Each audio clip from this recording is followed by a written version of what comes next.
Shikues të nderuar, ju përshëndes. Ky është edicioni informativ i orës 16 në News 24. Në lajme do të ndiqni. Kryeministri Edi Rama paralajmëroi deputetët e Partisë Socialiste se përveç grave dhe drejtuesve politik, të tjerët do të jenë në listën e hapur. Kush refuzon listën e hapur të njoftoj, tha Rama, dhe njoftoi se edhe ai vet mund të mos kandidojë. Edhe pse në hetim nga SPAK për korrupsion, zëvendës ministri energjetikës Ceno Klosi pritet të jetë në listën e kandidatëve të Partisë Socialiste në Fier. Rama u përpoq me çdo mënyrë që të më bindë të shkrim SPAK-un, deklaroi sot Berisha dhe siguroi se nuk do t'i bashkoj kurrë votat me të.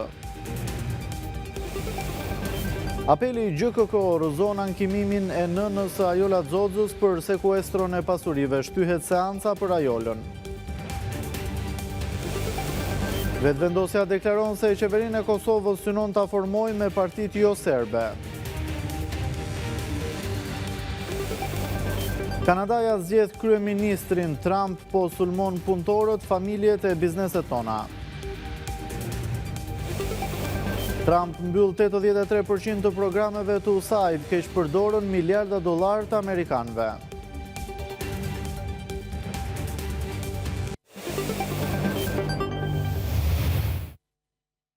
Njihemi tani më gjërësisht me lajmet. Kryeministri Edi Rama ka deklaruar se mund të mos jetë pjesë e listës së kandidatëve për deputet të Partisë Socialiste për zgjedhjet e 11 majit. Në mbledhjen e grupit parlamentar socialist, Rama tha se lista do të përbëhet nga shumë të rinj. Ai tha qartë se asnjë deputet i gjinisë mashkullore i Partisë Socialiste që ka qoftë edhe një mandat nuk do të jetë në listën e mbyllur, ndërkohë drejtuesit politik në Qarqe e kanë të sigurt vendin në pjesën e mbyllur të listës. Edi Rama mund të mos jetë kandidat për deputet në zgjedhjet parlamentare të 11 majit. Në mbledhjen e grupit parlamentar socialist në prag të vendimit final për listat e kandidatëve për deputet të Partisë Socialiste, Rama pohoi se nuk e ka pjekur vendimin për të qenë ose jo në ekipin ngarues të socialistëve më 11 maj, pasi detyrën e kryeministrit mund ta ushtrojë edhe pa një mandat ligjvënësi. Me thënë drejtën, as e kam pasur dhe as e kam shumë iden pse unë duhet jem aty në parlament si deputet për sa kohë kam të detyrë, ndërkohë që vendimin për veten time nuk e kam akoma të marrë plotësisht se mund dhe mos jem fare në listë. Nuk e qenë deputet i gjithëve për detyrën që kam. Dhe për mos i zënë vendin askujt. Rama e bëri të qartë se deputetët burra që kanë të paktën një mandat nuk do të gëzojnë privilegjin e një vendi në listën e mbyllur, që më pas do t'i bënte automatikisht fitues të një mandati. Parimi themelor i listës së re do të jetë asnjë deputet në gjininë mashkullore që ka marrë qoftë një mandat nga Partia Socialiste nuk do jetë në listën e mbyllur. Kushdo nga ligjvënësit aktual që nuk do të pranoj vendin në listën e hapur, duhet ta bëjë të ditur më herët. Është e drejta e kujdo që nuk, për arsye të ndryshme, nuk dëshiron të jetë në listën e hapur, që ta thotë. Po duhet na thotë përpara që të mos jetë në listë dhe pastaj thotë jo punë, shkoj jo punë. Jo është shumë e rëndësishme.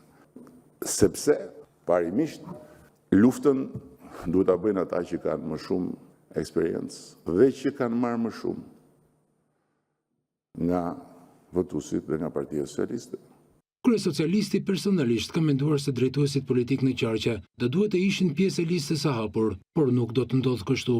Problemi që më duket se ka argumenti im është që kjo do çorodiste gjithë procesin, sepse nuk do të lejonte asnjë barazi shansesh në garë, nga ana tjetër nuk do të garantonte asnjë lloj drejtimi të vërtet politik të garës. Pasi drejtuesit politik do të ishin të fokusuar për të marrë vota për vete dhe me një status më të veçantë do të krijonin pabarazi vetvetiu dhe do të orientojë gjithë skuadra. Rama ripërsëriti se prioritet në listën e parë të Partisë Socialiste, atë të mbyllur, do t'u jepet rinjve. Në këto zgjedhje, Ne du të japim shqiptarëve partinë më të vjetër në eksperiencë dhe partinë më të re në energji. Ceno Klosi, zëvendës Ministri i Energjisë dhe Infrastrukturës, mund të kandidojë në listën e Partisë Socialiste për qarkun e Fierit, pavarësisht se është nënhetim nga SPAK për korrupsion dhe abuzime të tjera. Klosi ka qenë i përfshirë në disa skandale dhe akuzohet për disa vepra penale, ndërsa zëvendës kryeministra Belinda Balluku e merr me vete në listën e Fierit. Ethet elektorale kanë përfshirë partitë politike, të cilat brenda së mërkurës duhet të paraqesin në KQZ listat e kandidatëve për deputet. Në kampin e socialistëve, Edi Rama ka paralajmëruar të sjellë një uragan, duke integruar të rinj në listat e mbyllura dhe duke lënë deputetët me eksperiencë të garojnë me njëri tjetrin në listën e hapur. Një nga personat e lakuar në media, si prurje e re në listat e kandidatëve socialist, është edhe ai zëvendës Ministrit e Energjisë dhe Infrastrukturës, Ceno Klosi, që rezulton se mund të jetë i dyti në listën e qarkut të Fierit. Kandidatura e Klosit, një emër i shumë përfolur, çuditi shumë kënd në radhët e Partisë Socialiste dhe në opinion, duke qenë se ai është nënhetim nga Prokuroria e Posaçme kundër korrupsionit dhe krimit të organizuar. Ceno Klosi po hetohet nga SPAK për 4 vepra penale: korrupsion, shpërdorim detyre, mashtrim dhe falsifikim dokumentash. Ceno Klosi është një prej zyrtarëve besnik të Ministres së Infrastrukturës Belinda Balluku dhe ai ka shërbyer në disa funksione, duke lënë pas dëme të konsiderueshme financiare. Ai është në hetime të thelluara nga SPAK pas 2 kallëzimeve nga opozita për afera të ndryshme korruptive në institucionet që ka drejtuar. Pikërisht për këto afera të dyshuara, në fund të tetorit të kaluar, Klosi u mor në pyetje nga prokurorët e SPAK-ut. Edhe një institucion i pavarur kushtetues, si kontrolli i lartë i shtetit, ka zbuluar abuzime marramendëse nga Klosi, kur ai ishte në krye të tatimeve, në OSHE dhe në Agjencinë e Ujësjelljes Kanalizimeve. KLSH-ja ka rekomanduar shkarkimin e Klosit, por ai është marrë në mbrojtje politike nga zëvendës kryeministra Belinda Balluku. Dhe pikërisht, për t'i përforcuar këtë mbrojtje politike, Balluku synon të marrë me vete Klosin në listat e kandidatëve të Partisë Socialiste në qarkun e Fierit. Askush nuk e di çfarë kontributi politik ka ai në Partinë Socialiste, dhe pse Balluku synon ta përfshijë me forcë në listën e kandidatëve të 11 majit.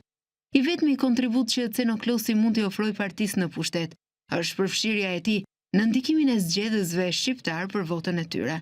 Ceno Klosi nuk ka asnjë lidhje organike me Partinë Socialiste dhe ai do të ishte një faturë e shtrenjtë për të paguar nga socialistët në këtë qark. Sali Berisha ka prezantuar sot koalicionin Aleanca për Shqipërinë Madhështore, ku janë pjesë 26 subjekte politike. Ai akuzoi Edi Ramën për mashtrim dhe korrupsion, duke theksuar se opozita kurrë nuk do t'i bashkojë votat me të kundër SPAK. Sali Berisha prezanton koalicionin Aleanca për Shqipërinë Madhështore, ku do të bëjnë pjesë 26 subjekte politike. Kreu i PD-s u shpreh entuziast për këtë bashkim dhe tha se demokratët do të mbajnë premtimet që kanë bërë për pensionet, rrogat, naftën e të tjerë. Me zotimin solem se 3 muajt e parë nuk do ketë shqiptar që nuk do marrë 200 euro minimum jetik, dhe se rrogë minimale nuk do ketë në 500 euro, dhe se rrogë mesatare nuk do ketë në 1200 euro. Në qoftë se në rrugë të mëdha të Shqipërisë i ndërtuar me kompanitë më të mëdha të botës, ta ndërtojnë me salillarin, me këtë, me atë, me radhë, dhe shemben, bëhen, kushtojnë, ribëhen, e tjerë me radhë. Kështu është dhe puna ilaçeve. Ilaçet i dominon Vilmanushi dhe shqiptarët marrin ilaçe krejtësisht jashtë çdo kontrolli. Në fund dhe nafta do t'jetë as 100 darkë me shtresë sa në Kosovë që e merr nga Durrësi dhe shet 40% më lirë. Energjia elektrike do jetë 7 lekë, për biznesin do jetë 6 lekë. Berisha quajti Ramën një mashtrues, i cili nuk mundet të thotë shqiptarëve një arritje të tij gjatë këtyre 12 viteve, pasi çdo punë e tij është e zhytur në korrupsion. Një njerëz që ka qeverisë 12 vite, s'u tregon dot shqiptarëve një arritje. Nuk u tregon dot sepse edhe ato arritje që numërohen me gishtat e dorës janë të nxirra nga vjedhje të tmerrshme. Nuk e përmend dot tunelin e Llogaras, sepse shkruhet 50 milion të vjedhura me një dorë. Nuk flet dot për Unazën, që e mbylli përsëri, sepse 13 kilometrat e fundit i ndau në 14 kontrata. Shefi i Selis Blu ju përgjigj me batuta deklaratave të Ramës për Kujtim Gjuzin. Çfarë paraqet para tjetër? Paraqet Hardhuc, paraqet Zhapi, paraqet Bretkoca, Zhaba, dhe tani s'fundi i kanë ngel në gojë ku je kujtim, jepi ato musteqe ose bëj diçka me të se çmellet pas musteqeve tua burrë dhe këto. Pas prezantimit të koalicionit opozitar, Berisha zhvilloi një konferencë me gazetarët në Selin Blu, ku pohoi se Rama ka bërë tentativa publike dhe jo publike për të kërkuar votat e opozitës kundër SPAK, por siguroi se nuk do t'i bashkoj kur votat me të. Dështoj të siguroj votat e PD-s dhe të bind Sali Berishën për të shkris skapin e partisë, dështoj, bëri përpjekaj, edhe publike, edhe në rrogoz, por siç kam deklaruar dhe siç jam betuar, s'do i bashkoj kur votat me te, masi asnjë hap nuk do mund të bëhet pa Komisionin e Venecias, i cili do jetë jo vetëm arbitri, po do jetë institucioni që do trajtoj problemet e reformës drejtësi. Mjeku kardiokirurg Kristo Papa organizoi një takim të veçantë me shqiptarët në Londër duke u fokusuar në shqetësimet dhe kërkesat e tyre. Papa, aktivisti i njohur, kërkon të sjellë një frym të re dhe të përfshijë në politikën shqiptare përmes përfaqësimit të duhur të interesave të shqiptarëve jashtë vendit. Në prag të zgjedhjeve parlamentare që do të mbahen në 11 maj në Shqipëri, Kristo Papa, figura e njohur dhe një aktivist i zëshëm i diasporës shqiptare, ka bërë një hap të rëndësishëm në fushatën e tij politike. Në Londër, ai organizoi një mbledhje të veçantë me shqiptarët që jetojnë në kryeqytetin britanik, me qëllim për të dëgjuar zërin e tyre dhe për të njohur më mirë kërkesat dhe shqetësimet që ata kanë. Ka ardhur momenti që forca e diasporës të jetë në parlamentin e 2025-s. Unë dua të jem zëri i të gjithë juve në atë parlament. Të gjithë bashk, neve doja dalim. Unë jam për bashkimin e shqiptarëve. Kristo Papa, i cili është i njohur për angazhimin e tij në mbështetje të shqiptarëve jashtë vendit, përshkroi këtë takim si një mundësi të shkëlqyer për të krijuar një dialog të hapur me diasporën. Gjatë mbledhjes ai inkurajoi të pranishmit të ndajnë mendimet e tyre mbi sfidat e përballuara nga shqiptarët jashtë atë dheut dhe për mënyrat se si qeveria shqiptare mund të përmirësojë situatën e tyre. Të gjithë bashk në 11 maj duhet të bashkohemi të japim votën tonë, të shprehet ajo që është vlera më e madhe e demokracisë dhe të votojmë. Nuk është thjesht një ditë 11 maj.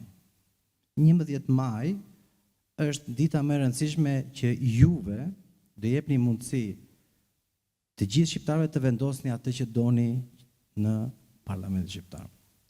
Ju të pres të gjithë në Tiranë si një deputet i Parlamentit të ardhshëm në Shqipërinë e 2025.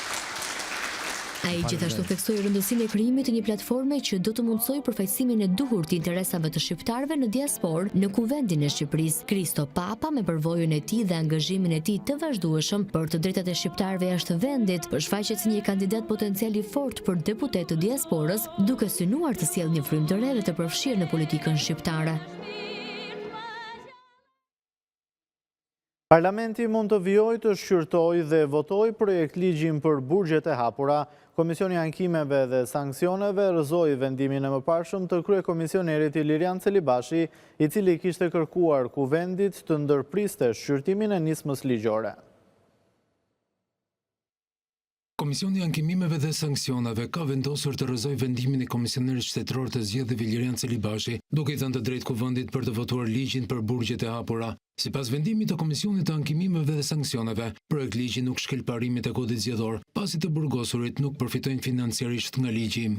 Komisioni i Ankimimeve dhe Sanksioneve vendosi pranimin e kërkesës ankimore numër 2 datë 21/2/2025 të depozituar nga Kuvendi i Shqipërisë, shfrytëzimin e vendimit numër 117 datë 19/2/2025 të Komisionerit Shtetëror të Zgjedhjeve. Kryetari i Komisionit Parlamentar të Sigurisë, deputeti socialist Nasip Naço, deklaroi para dhënies së vendimit se nga projekt ligji askush nga të burgosurit nuk përfiton financiarisht. Projekt ligji është depozituar që 23 dhjetor, pra po ta marrim me vit kalendarik një vit para, në përputhje me kushtetutën nga rregullarin e Kuvendit kanë propozuar këtë projekt ligj në Kuvend. Është bërë para fatit që ndalohet nga ligji, nuk ka përfitime ato që përcakton në ligj. Me këtë vendim të marrë me votat e 5 anëtarëve të KAS, Parlamenti mund të vijojë me shqyrtimin dhe votimin e nismës ligjore, që në thelb ka përfitimin e të dënuarve për të vojtur dënimin në të ashtu quajturat burgjet e hapura në fazën përfundimtare para lirimit të tyre. Më herët KAS ka rrëzuar vendimet e kryekomisionerit për projektligjin e paketës së maleve dhe atë për TVSH në bujqësim.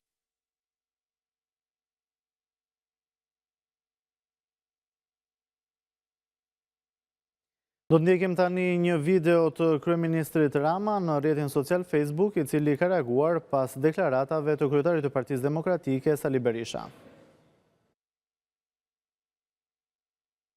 Të protestojnë për mbylljen e TikTokut, duke mos shkuar në shkollë dhe prindërve u kërkon të bashkohen me fëmijët kundër mësimit dhe të dalin në shesh për TikTokun.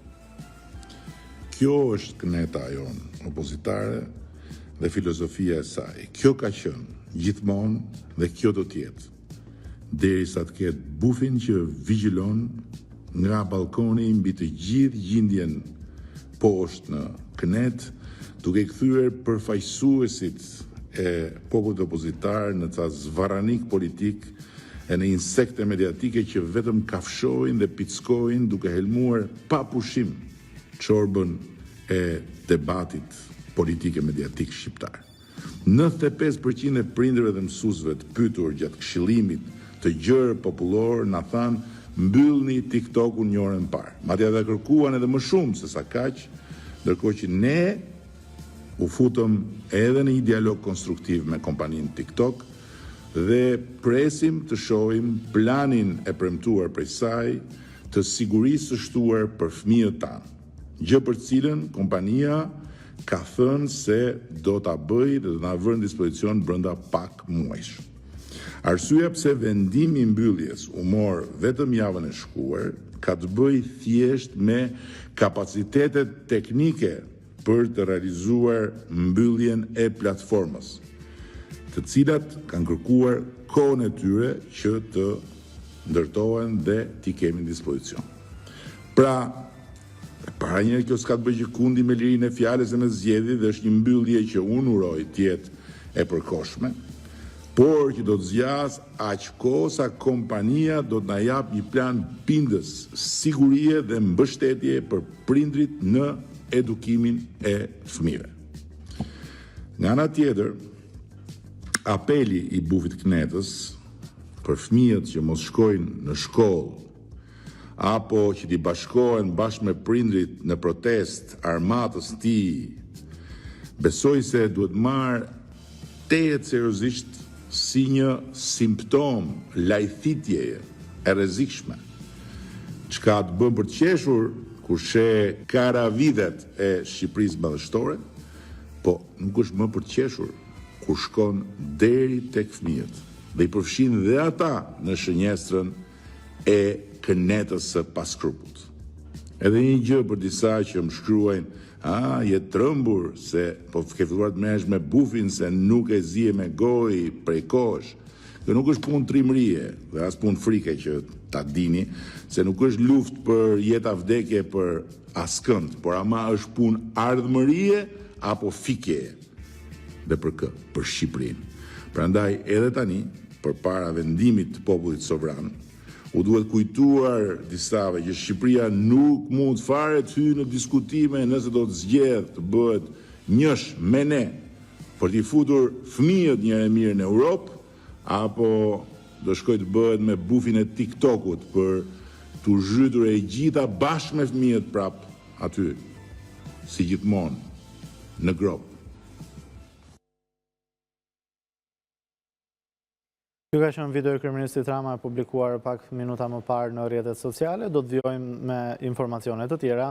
Gjykata e apelit të posaçëm rrëzoi kërkesën e vjerrës së Erion Veliajt për heqjen e sekuestros mbi pasurinë e paluajtshme, të cilën SPAK e lidh me burime të dyshimta.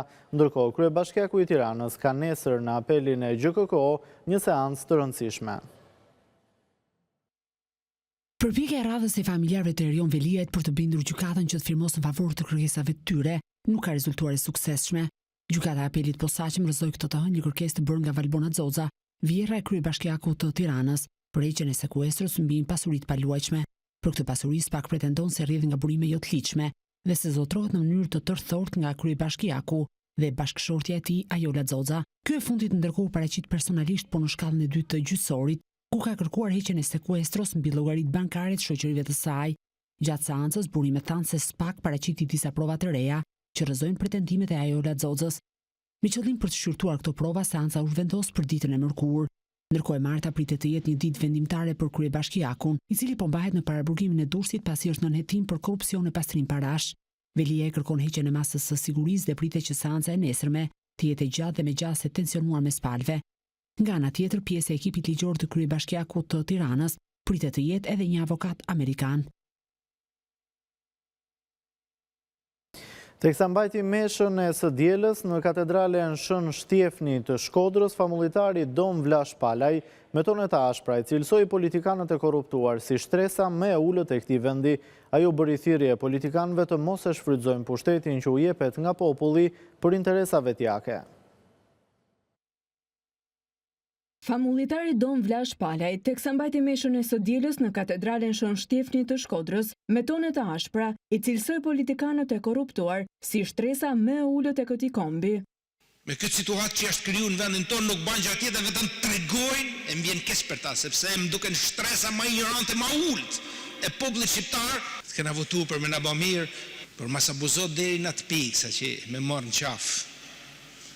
E me hek ka shatë në gojë sidomos atij i cili lofton ashpër çdo ditë për me pas bukën e përditshme. Aty është e pafalshme. Mëkati çon vdekje. Prandaj mëkati korrupsionit çon burg. Famulitari Palaj foli edhe për kohët e vështira gjatë regjimit komunist, ndërsa shprehu keqardhje se ende në ditët e sotme ka persona që e duan atë sistem. Por edhe pse në atë kohë të vështirë, siç thash shumë kush e rujti besimin e Zotin edhe pse fshetës. Ndërsa sot situata është disi më lehtë, por prapë tunimi vazhdon. Tunimit mund të rezistojnë vetëm ato të cilët janë të kapur për sigurinë e Zotit. Sepse atë nuk mund ta sfidojnë askush. Gjëja e parë që duhet mendoll në jetën tonë është kthimi i zemrës tonë në të vërtetën e Zotit. Këtë predikim me mesazhe për politikën shqiptare, famulitari Palaj e bëri në kohën e kreshmeve, që shërben si moment të reflektimi e pendese. Publicitet, rikthehemi pas pak me të tjera zhvillime.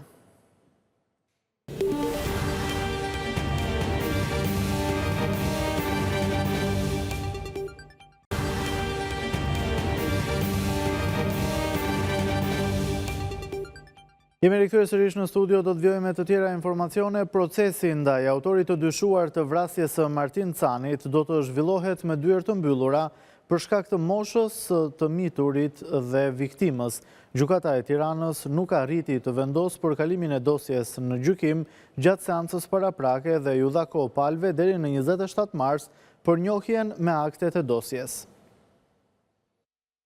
Procesi ndaj autorit të dyshuar të vrasjes së Martin Canit do të zhvillohet me dyert të mbyllura, për shkak se si vrasësi, ashtu dhe viktima e të dëmtuarit në ngjarje janë të mitur. Vendimi për mbylljen e dyerve u mor nga Gjykata e Tiranës, e cila nuk arriti të shprehej për kalimin ose jo të dosjes për gjykim gjatë seancës së parë paraprake. Kjo pasi si autori i dyshuar Mario Përlleshaj, ashtu dhe i plagosuri Luiz Meçaj, nuk kishin marrë aktet e dosjes. Për këtë arsye, gjykata ju la kohë deri më 27 mars që të njihen me dosjen e më pas të vijojë me procesin. Nëna e Martin Canit tha se pret drejtësi për vrasjen e të birit dhe kërkoi që procesi gjyqësor të jetë i hapur. Unë e kam thënë dhe nuk të rishem, dhe luftoj deri në fund, dalë drejtësia, sepse ne nuk kemi qenë thirrur as nga arsimi, as nga mësuesët, as nga asnjë, dhe fëmia im humbi jetën në mënyrë tragjike, edhe me rrethana që ato ishin të menduar. Edhe unë do kom ngul edhe do luftoj që dalë e drejta, për drejtësi kemi ardhur, dalë e drejta dhe të mbrohen gjithë fëmijët, sepse sot më ramu nesër mund të bëjë kujdo. Martin Cani u godit për vdekje me thik nga Mario Përlleshaj në tetor të vitit të shkuar. Ky i fundit plagosi edhe shokun e Martinit. Ndaj Mario Përlleshajt është ngritur akuza e vrasjes për shkak të cilësive të veçanta të viktimës. Gjendet i mbytur në det 49 vjeçari nga Tirana që humbi kontaktet me të afërmit e tij. Ai ishte nisur drejt Ksamilit, ku familja ka një shtëpi pushimi në datën 8 mars, rreth orës 6 të mëngjesit, dhe që nga ai moment nuk pati më asnjë kontakt me familjarët apo miqtë e tij, ndërsa bëhet e ditur se celulari i tij ka qenë aktiv deri në orën 16 të poasaj dite. Policia kontrolloi përgjatë vijës bregdetare të Ksamilit, ku gjeti rroba dhe një celular që sipas familjarëve i përkasin 49 vjeçarit Naim Likometi. Për gjetjen e 49 vjeçarit u angazhuan Policia Vendore e Sarandës dhe Policia Kufitare. Policia bën me dije se në trupin e 49 vjeçarit nuk ka shenja dhune.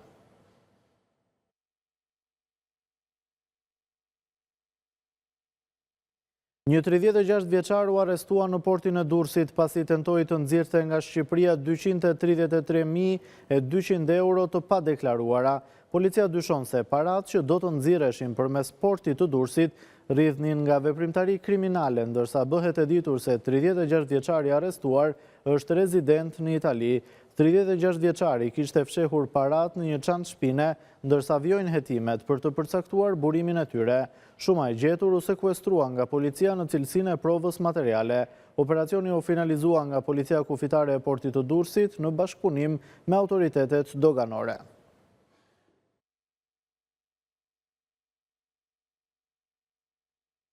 Inspektoriati për mbrojtjen e territorit ka vijuar aksionin për lirimin e hapësirës për ndërtimin e hyrjes së qytetit, ku janë parashikuar të shemben 10 objekte. Drejtuesi i IMT Shkodër, Emiliano Nika, thotë se kanë arritur dakordsinë me pronarët e objekteve që do të shemben, si dhe ka përfunduar procesi i shpronësimit.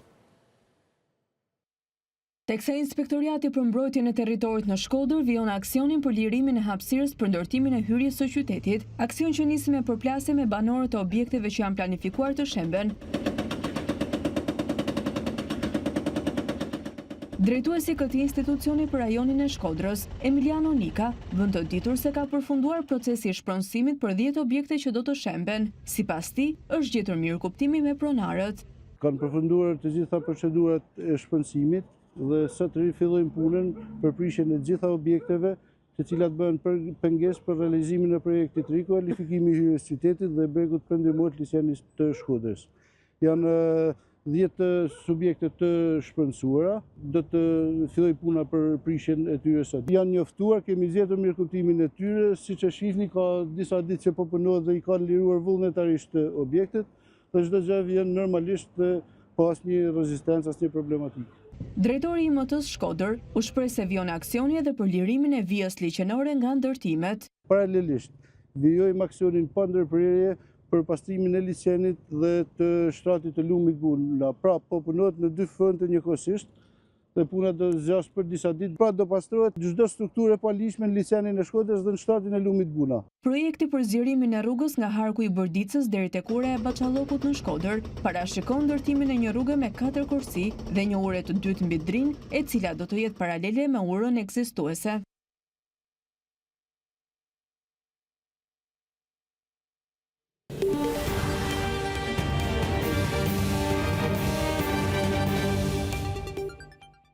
New Viz Glory Plus, skaneri vetëm në Ballkan me teknologjinë më të avancuar, vjen tashmë në Spitalin Salus. Me këtë skaner ju mund të merrni rezultate me një saktësi të jashtëzakonshme për diagnoza të sëmundjeve kardiovaskulare, neurologjike dhe shumë të tjera. Ekzaminimi i arterieve koronare bëhet tashmë në Spitalin Salus me teknologjinë më të avancuar. Neoviz Glory Plus, skaneri vetëm në Ballkan me teknologji më të avancuar. Tashmë në Spitalin Salus. Jemi krenarë të njoftojmë se Spitali Salus ka sjell Neoviz Glory Plus, skanerin më të avancuar në Ballkan për diagnozat të sakta dhe të shpejta. Ndryshe nga skanerat e tjerë, me këtë teknologji ju mund të merrni rezultate me një saktësi të jashtëzakonshme për diagnoza të sëmundjeve kardiovaskulare, neurologjike dhe shumë të tjera.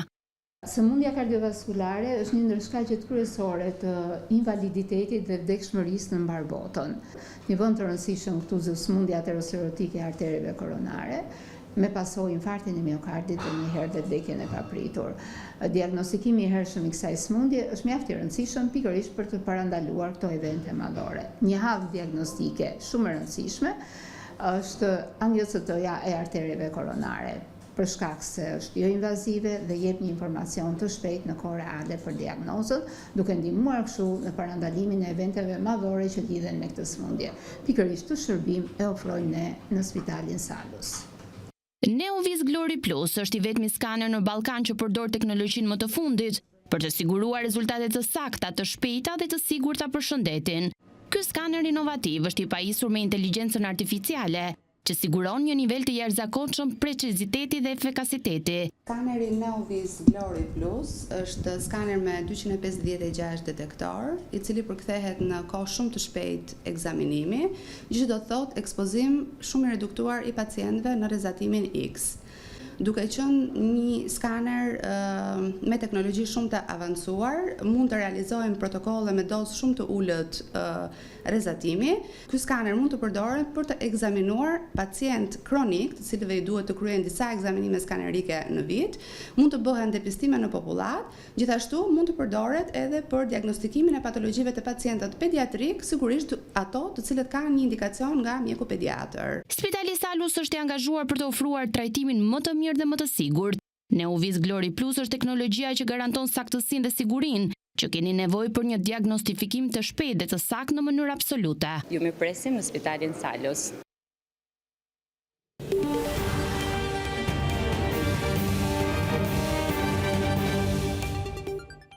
Ndalemi tani te zhvillimet në rajon. Nën kryetari i lëvizjes Vetvendosje Glau Konjufca bëri të ditur se partia e tij synon që të formojë qeverinë e re me mbështetjen e partive jo serbe.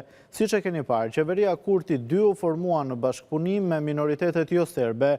Ky është qëllimi ynë, sepse ka patur ndikim pozitiv në Kosovë, duke parandaluar listën serbe që operon në ndikimin e Beogradit të ketë pushtet vendimtar, siç kishte në qeverit paraprake, tha Konjufca për një media online në Itali.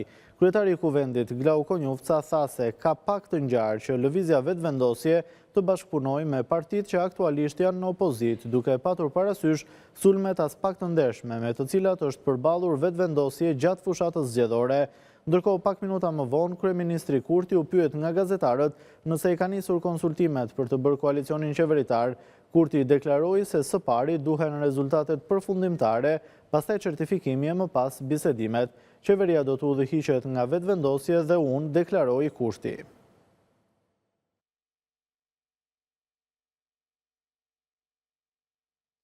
Sekretari i përgjithshëm i NATO-s Mark Rutte ndodhet për vizitë në Bosnjë-Hercegovinë, nga ku theksoi se aleanca është e përkushtuar për paqen atje. 3 dekada pas marrëveshjes së Daytonit, NATO mbetet e fuqishme dhe e përkushtuar ndaj stabilitetit dhe sigurisë në këtë rajon, deklaroi kreu i NATO-s në Bosnjë. Sekretari i përgjithshëm i NATO-s Mark Rutte deklaroi se aleanca mbështet sovranitetin dhe integritetin e Bosnjë-Hercegovinës, duke theksuar se nuk do të lijojë që paqja e fituar me mund në këtë shtet të vihet në rrezik.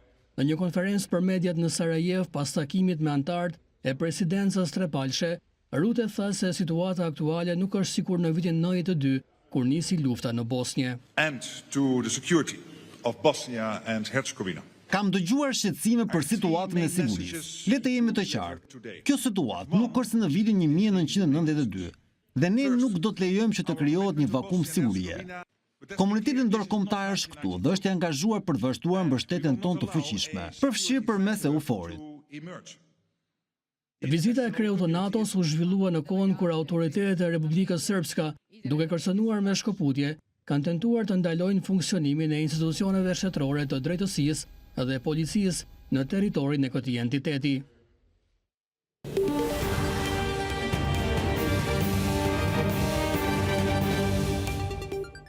Shtetet e Bashkuara po mbyllin 83% të programeve të USAID-it që nuk përmbushin interesat e Washingtonit.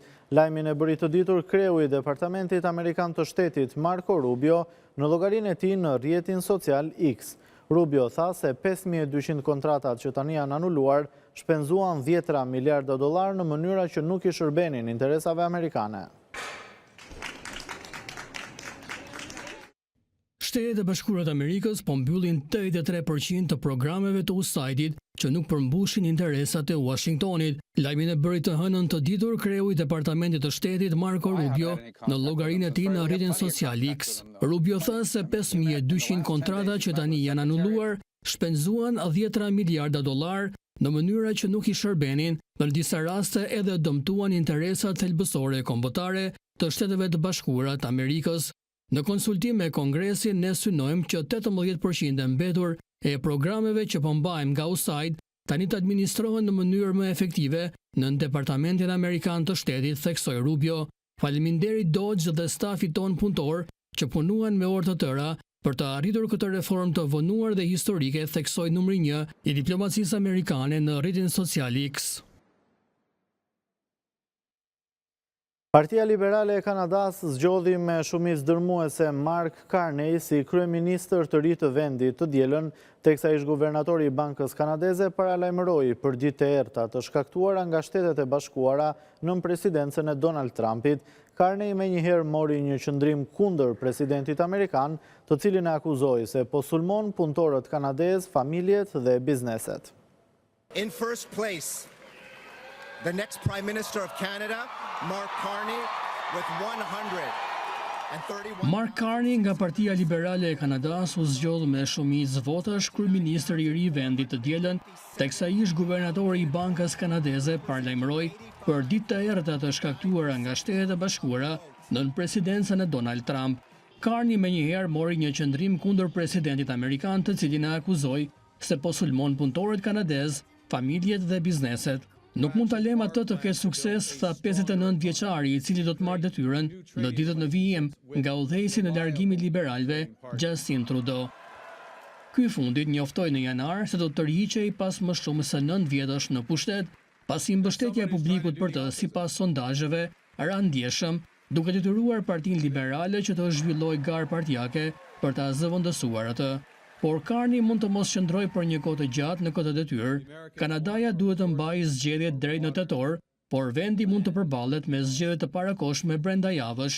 Sipas sondazheve aktuale, konservatorët, që janë në opozit, konsiderohen favorit.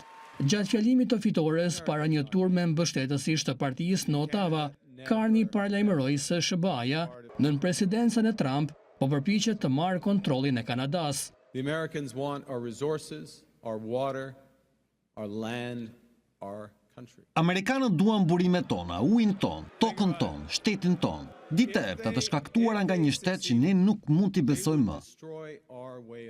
Carney tha se është personi i duhur për të ringjallur besimin ndaj partisë dhe për të mbikëqyrur procesin e negociatave tregtare me Trump, i cili ka kërcënuar me tarifa shtesë që mund të dëmtojnë rënd ekonominë e Kanadas, e cila varet nga eksportet.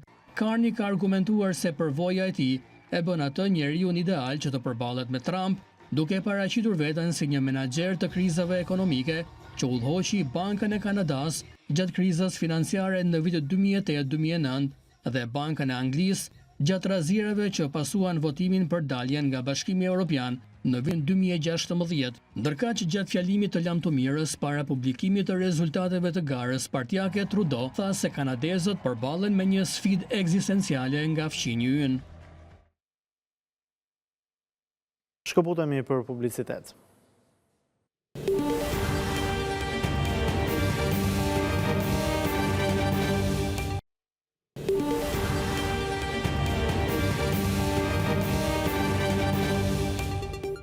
Jemi rikthyer sërish në studio, do të vjojmë me të tjera informacione. Komisioni Qendror i Zgjedhjeve në Rumani refuzoi kërkesën e kandidatit pro-rus të ekstremit të djathtë Kalin Georgescu për të garuar në zgjedhjet presidenciale, pasi sipas tij plotson kushtet e kërkuara me ligj. Kjo shkaktoi kaos në Bukuresht, ku mbështetësit e tij u përleshën me policinë.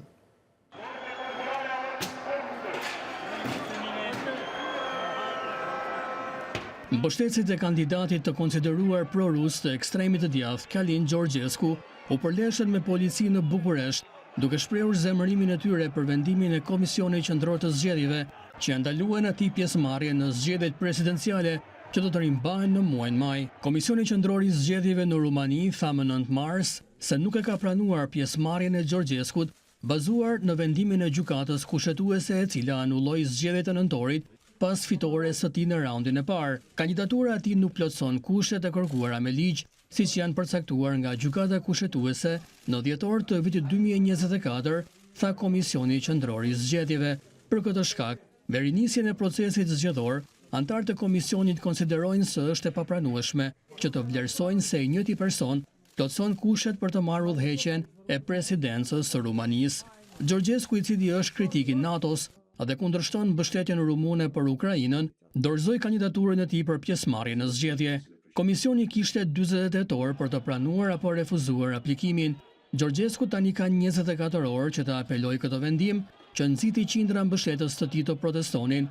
Ata u përleshën me forcat e sigurisë përpara ndërtesës së komisionit në Bukuresht. Protestuesit dogjën objekte dhe hodhën në drejtim të policisë sende të forta.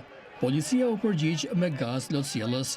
Liderët e partisë së ekstremit të djathtë e kanë dënuar vendimin e komisionit zgjedhor për mospranimin e kandidaturës së Georgescut. Presidenti i Ukrainas Volodymyr Zelensky më 10 mars viziton Riyadhin për një takim me princin e kurorës Mohammed bin Salman, udhëheqësin de facto të Arabisë Saudite. Vizita e Zelenskit zhvillohet një ditë para bisedimeve mes delegacioneve të Ukrainës dhe Shteteve të Bashkuara në Xheda të Arabisë Saudite, bisedime që kanë për synim të japin fund luftës 3 vjeçare të Rusisë në Ukrainë. Presidenti i Ukrainës, Volodymyr Zelensky, viziton këtë të hënë Riyadhin, ku do të takohet me princin e kurorës, Mohammed bin Salman, udhëheqësin de facto të Arabisë Saudite. Vizita e Zelenskit zhvillohet një ditë para bisedimeve mes delegacioneve të Ukrainës dhe Shteteve të Bashkuara në Xheda të Arabisë Saudite, bisedime që kanë për synim të japin fund luftës 3 vjeçare të Rusisë në Ukrainë. Bisedimet SBA-Ukrainë më 11 mars do të jenë bisedimet e para formale që nga përplasja në zyrën ovale me Zelenskit, presidentit Amerikan Donald Trump dhe nën presidentit J.D. Vance, më 28 shkurt në Shtëpinë e Bardhë. Zelenski ka thënë se nuk do të jetë pjesë e bisedimeve SBA-Ukrainë në Xheda. Delegacioni i Ukrainës do të përfshijë ministrin e jashtëm Andriy Sybiha, shefin e shtabit të Zelenskit Andriy Yermak dhe ministrin e mbrojtjes Rustem Umerov. Ata do të takohen me delegacionin amerikan që pritet të përfshijë të dërguarin e Trumpit për lindjen e mesme Steve Witkoff, sekretarin e shtetit Marco Rubio dhe këshilltarin për sigurinë kombëtare Mike Waltz. Rubio u nis për në Arabinë Saudite mbrëmjen e 9 marsit. Sipas mediave ndërkombëtare, Kievi me gjas do të propozojë një plan të paqes të hartuar nga Zelenski që përfshin një marrëveshje ajrore dhe detare si hap të parë. Zelenski po përballet me presion të madh nga Washingtoni që shpejt të bjerë dakord për një marrëveshje armëpushimi me Rusinë, pavarësisht se SBA-ja nuk është zotuar për garanci të sigurisë, por deri më tani Moska nuk ka shfaqur interes për ndaljen e armiqësive. Në Gjermani këtë të hënë po zhvillohet një grev një ditore e punonjësve në 13 aeroporte përfshirë Frankfurt dhe Munich, duke shkaktuar anullimin e shumicës së fluturimeve. Greva zgjat 24 orë dhe u organizua nga Sindikata Verdi, e cila kërkon paga më të mira për punonjësit. Si pasojë e kësaj greve pritet të preken rreth 500.000 udhëtar.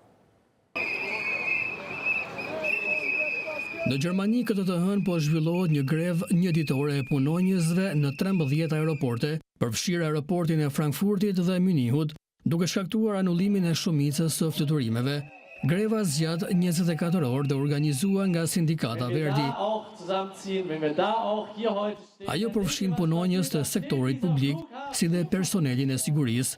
Kërkesa e sindikatës është rritja pagave për punonjësit.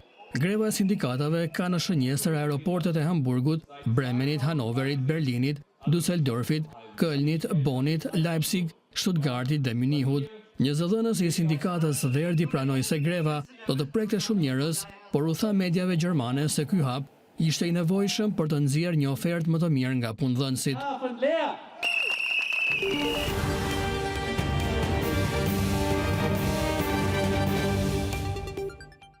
Nxënësit e shkollës së mesme artistike Jan Kukuzeli në Durrës kanë marrë pjesë në ekspozitën Zërat e kujtesës. Përmes krijimeve të tyre ata shpalosin jetën në diktaturë. Një bosh, një dëshmi e varfërisë dhe mungesës, argjila që mbulon një peshë së kaluarës, histori vuajtjesh dhe persekutimi, në qendër një pasqyrë, reflektimi heshtur që fton shikuesin që të vendos veten në këtë realitet. Grisela Feza, nxënëse e shkollës së mesme artistike Jan Kukuzeli në Durrës, është një prej pjesëmarrësve në ekspozitën Zërat e kujtesës që përmes krimeve të rinjve shpalos jetën në diktaturë duke marrë emrin nga një kolan e botuar nga Instituti për Studimin e Krimeve dhe Pasojave të Komunizmit. A mund ta shohësh veten në këtë realitet, pyet ajo, ndërsa instalacionin e saj e cilëson një ftesë për të reflektuar. Pasqyra e heshtur qëndron për krah veprave në pikturë, tekstil, vizatim grafik e tjerë që denonsojnë fasadat e lumturisë, gjellët për të panjohurit, radhën për ushqim, hijet njerëzore dhe dyert e dhimbjes si porta që u mbyllën për gjithnjë. Organizatorët shpjegojnë idenë. Një formë alternative që përfshihet në projektet e komunikimit me brezin e ri për misionin e institutit që është zbardhja e të shkuarës komuniste e krimeve persekutimit.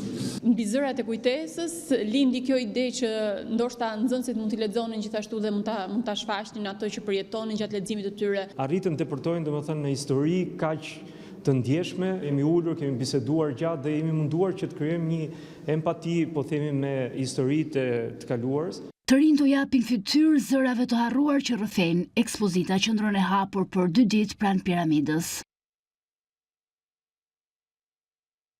Vijon tradita e lojës me djathin Majorkino në Siçili duke gjallëruar edhe më shumë vendin gjatë karnavaleve. Loja besohet të ketë origjinën në fillim të shekullit të 17, kur ndërtimi i rrugëve në Novara di Siçilia krijoi hapësirat e nevojshme për lojën, e cila nuk mungon asnjëherë në këtë vend.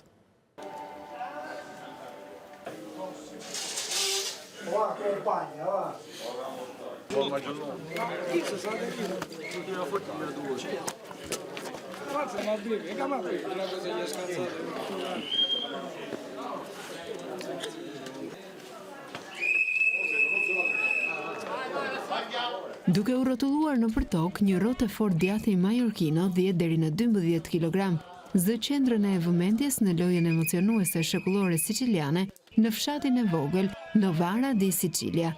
Lojtari më i vjetër në vend tha se kjo lojë nuk ndryshon kurrë.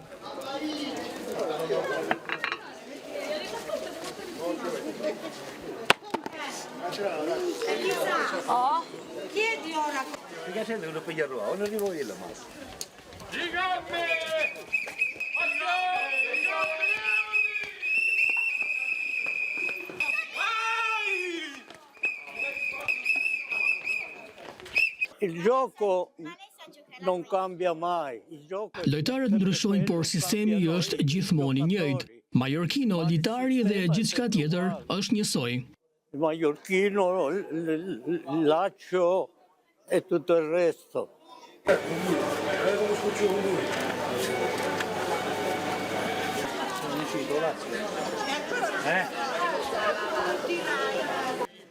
Në këtë lojë që luhet gjatë sezonit të karnavaleve, skuadrat prej 2 ose 3 lojtarësh hedhin me radhë rrotën e djathit sa më larg që të jetë e mundur përgjatë një rruge të caktuar prej rreth 2 kilometrash, duke përdorur një litar 3 deri në 3.5 metra të gjatë.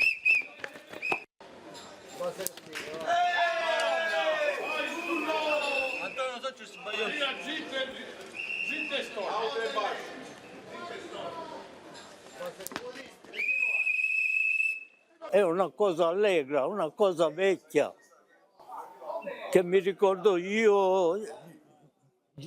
Është diçka që të sjell lumturi, një gjë e vjetër që më kujton kohën kur luaja me të moshuarit. Tani disa të rinj e pëlqejnë më shumë lojën, ndërsa unë jam më i vjetri ndër të moshuarit. Infatti, anziani, io sono il più grande.